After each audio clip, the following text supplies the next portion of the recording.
Ever wonder if you want to take the paint, the wallpaper off that's been painted over, and go to the basic sheetrock, or decide if you want to just paint over the paint and the wallpaper that was put up, and then the drywall, which I should have probably done. It's a bathroom, it was small, I didn't think it would take long. But your first decision is to decide whether you want to paint over it, which talk to your local paint store, they'll give you something to just paint over it, or scrape it off, which I decided to do and has taken me hours.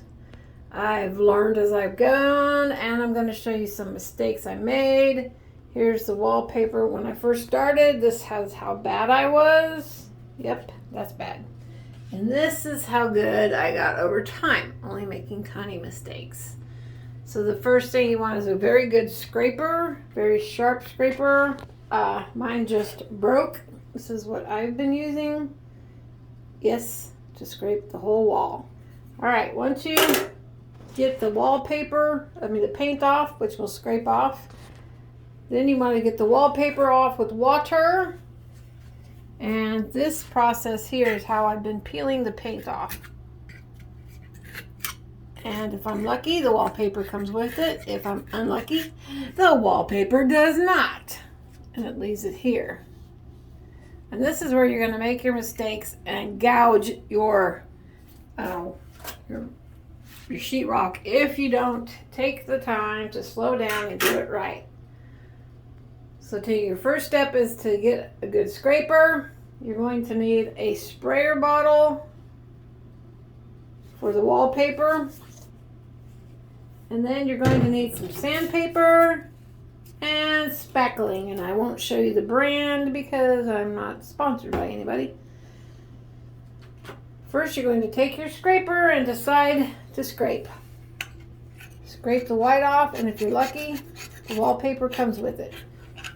Okay, after you get that off, which I did over here, that's the wallpaper off, and also the paint on top of the wallpaper.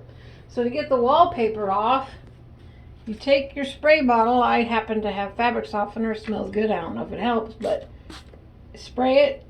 And yeah, you'll be spraying your sheetrock sometimes, but spray it. You want it to look kind of darker. Don't try to scrape it right away. Give that water a chance to set in there. Like, I don't know, it depends on how long the wallpaper's been on the actual wall. I usually have to wait at least till I count to 10. Sometimes longer, but see, now the wallpaper comes off without ruining the sheetrock. Sometimes you'll get lucky and it'll just come peel off in big old fat sections, and sometimes it won't, like what I just did. Have to do little bits at a time. Don't try to peel it if it's still dry, because you'll just rip off the sheetrock behind it, which I showed you my mistake at the very beginning.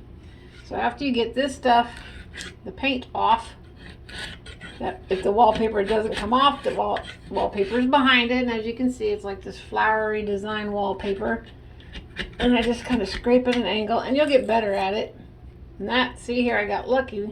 Well, I wouldn't call it lucky because it's only a small piece, but see how all of it comes with it? You'll get lucky sometimes. The biggest section I actually ever got was probably 14 inches long by about 2 inches wide. So this has been a lot of work for me, and I'm trying to save you a lot of time and trouble. Okay, so if you're lucky and the wallpaper comes off, if not, you squirt it and wait. So there's wallpaper. You want to wait till really you have one big section of wallpaper. Spray toward the top because the water runs down. And I always don't like to get it on the sheetrock. So you count however long, depending on how stuck your wallpaper is. Hopefully it comes off in huge sections for you. Just be careful at the beginning piece. Don't gouge into there. And then kind of pull up at an angle.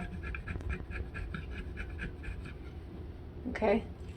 So after you do all of that, which for me was time consuming because this was done in the 70s, I believe, I took a piece of sandpaper and I sanded all this like little gritty stuff off. Yes, I did it by hand. Now, if you want to get your friend or husband or neighbor to help you who has a sander, that's great. See how smooth that made that? I would do that. I would go with that. Just do really, really light with the sander as if you're using it by hand. Super, super light. Otherwise, you're going to gouge more holes. All right, then after you've sanded the whole wall section, you're going to take your spackle, which I've already done here, on your spackling knife, and you just spread it out. My spackling is pink. I'll try to show you some.